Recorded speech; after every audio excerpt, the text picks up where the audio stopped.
Now, some challenges for you. Jot these down. I'm going to go through them very quickly now as we rush to a conclusion here in about 13 minutes.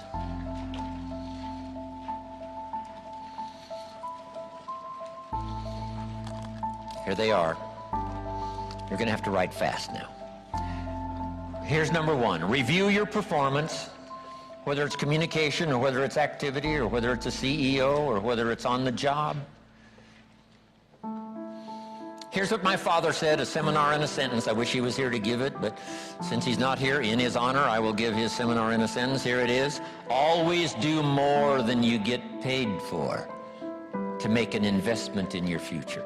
Now, some unions would argue with us on this, but that's my papa's seminar in a sentence.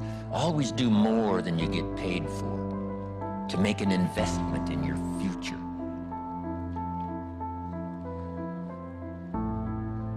My father was so unique.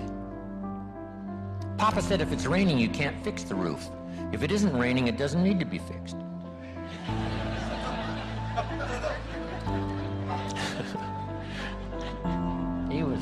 He was a grand old man. Wow, this guy. So review your performance, your language with your children. Just go over that and say, have I been too harsh and too strong, too stubborn? Should I learn to be easier, mix more compassion with the tough stuff I have to deal with? Yes. You know, prayer will help sometimes. If nothing else, you know, dear God, help me say the right thing, not to ruin it all by poor communication. Here's the next on my list. Face your fears. You know, I don't know what challenges you might have in going over the stuff we've been going over in terms of amending your philosophy or going back and, you know, redoing some stuff that you might have messed up. But face all your fears. That's how you conquer them. Don't dismiss them, just face them. Say, here's what I'm afraid of. I wonder what I could do to change that. Here's the next one. Exercise your willpower to change direction. You don't have to keep doing what you've done the last 6 years if it's not yielding you the benefits you want. In the seminar I do for Jerry, my mentor helped me to review the last 6 years so I wouldn't repeat those errors the next 6. See, if you're a goose, you have no choice to do the next 6 like you did the last 6. But if you're not a goose, here's what you can do. Pick a new destination and start going that way. You say, well, I've done this for the last 2 years. I'll probably have to do it another 2. And the answer is no, not in a million years. Now, you can change one little degree at a time, or if you want to, you can revolutionize the whole thing. Who says you couldn't revolutionize the whole thing in a week's time and start a brand new direction that will most assuredly help you arrive in a brand new place a year from now, 3 years from now? No telling 5 years from now where you could arrive. Use your willpower to start the process. Just willpower to change a little or change a lot. Anybody can change. You don't have to repeat last year. Clean up the errors.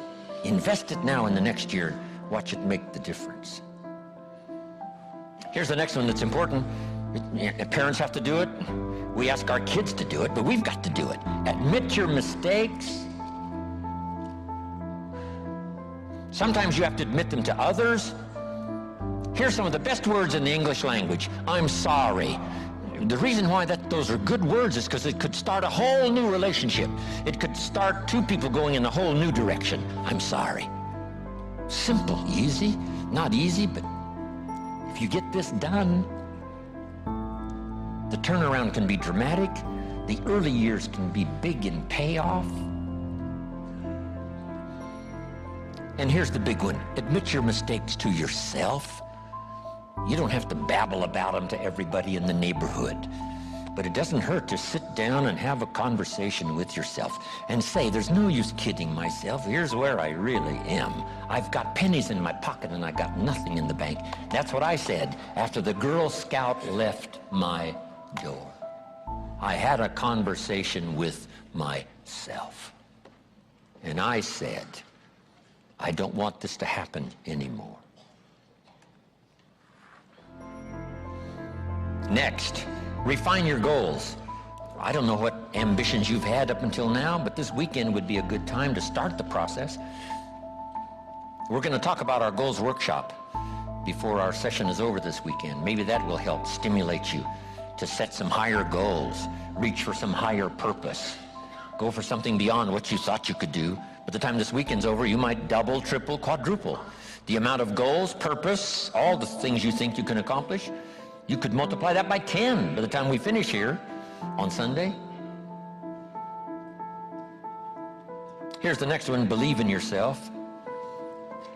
Yes, you got to believe in God, and you got to believe in the community, and you've got to believe in the possibilities. You've got to believe in the economy. You've got to believe that tomorrow can be better than today. But here's the big one, believe in yourself. There isn't a skill you can't learn. There isn't a discipline you can't try. There isn't a class you couldn't take. There isn't a book you couldn't read. If it's written in some other language, you just get it translated and read it. Here's the next one. Ask for wisdom. This is communication of the highest source. Ask for wisdom.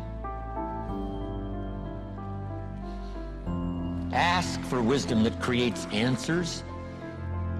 Ask for the wisdom that creates faith to believe things are possible.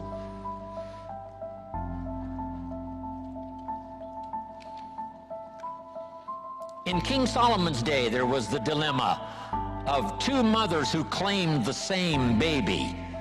And the question was, whose baby is this? This mother says, it's mine. The other mother says, no, it's mine. Solomon said, bring me the baby. They brought him the baby, and he raised the sword. He said, I'm going to cut this baby in half and give one half to this mother and one half to this mother. And as he raised his sword, sobbingly, the real mother said, no, no, no, don't cut the baby in half.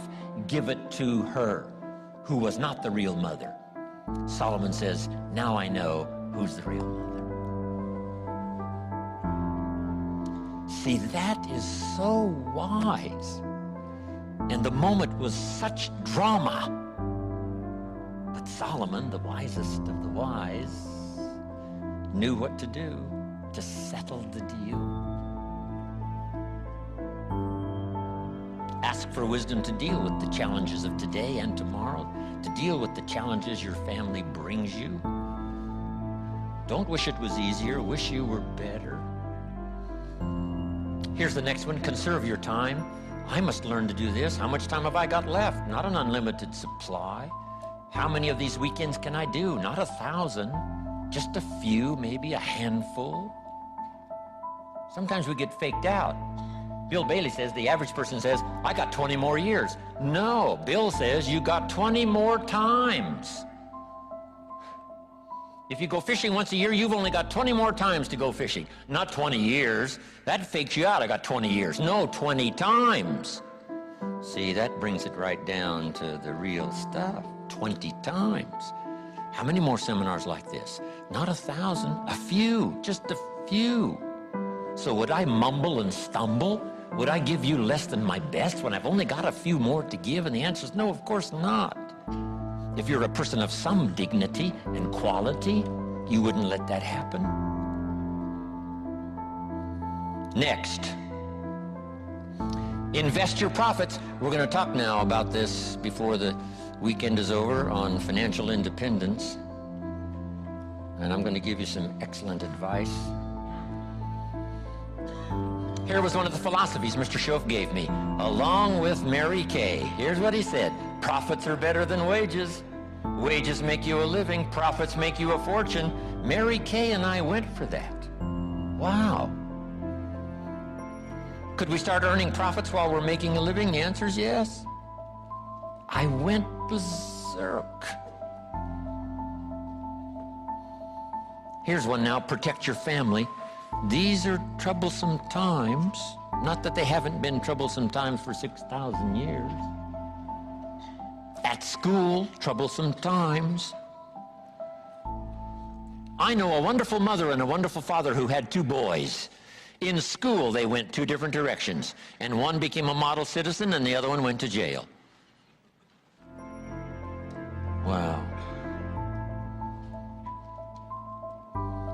Protect your family as best you can from the hidden dangers, the lurking evil one. Here's the next one. Live with intensity. You might as well turn it up a notch or two after this weekend. Why not? Invest more of you in whatever you do. Be a little stronger, be a little wiser. Step up your vitality, contribution. Put everything you've got into everything you do, and then ask for more vitality and more strength and more vigor, more heart, more soul. Next, find your place. This one now is so important. If you just work on a job, find the best place where you can serve well. And sure enough, they'll ask you to occupy a better place. And if you keep doing the job well, the guy says, well, if I had a better job, I'd really pour it on. But I got this lousy job, so I just goof off. See, that's the philosophy of disaster. So you've got a lousy job. Do the very best you can. That's your best way out.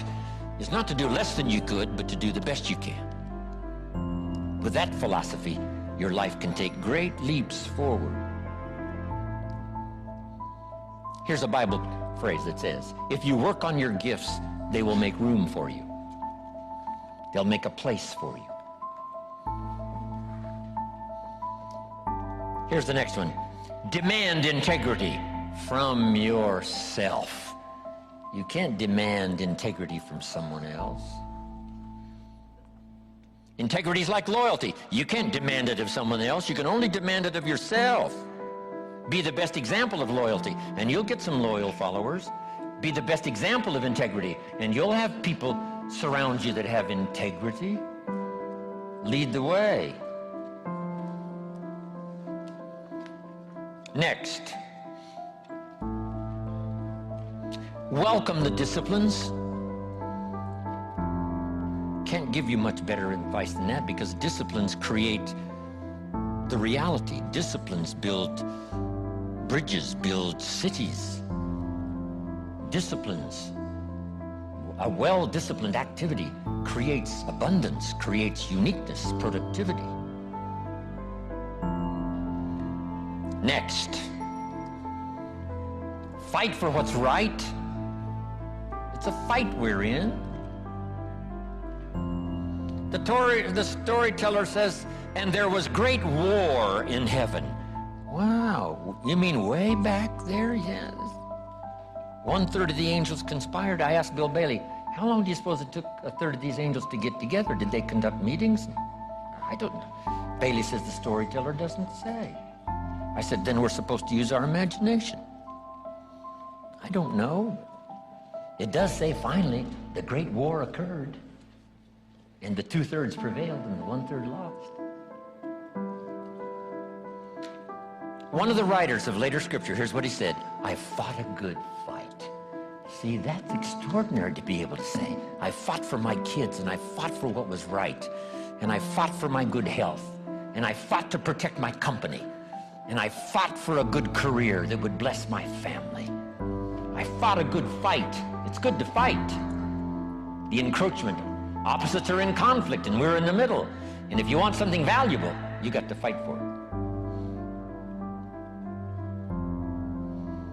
Then this writer also said, not only have I fought a good fight, and I'll finish with this, and I got a much longer list, but maybe I can cover these at another time.